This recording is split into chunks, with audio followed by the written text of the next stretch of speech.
เ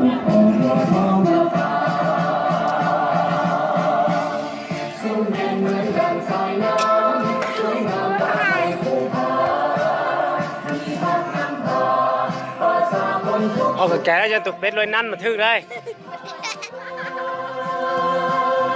ดึงเรื่องนี้นะดิ้งเรื่องนี้นะ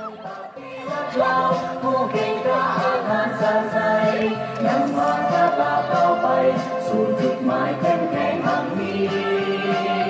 เรามีทางสร้างแล้วได้มีวันนี้ขอจดจำคุณงามความดีจงรักภักดีแด่คุณพระเจ้า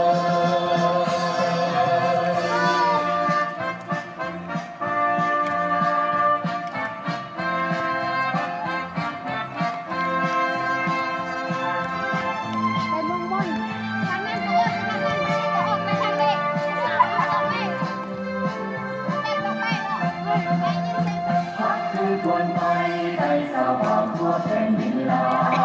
วเพื่อนเดือนและดาว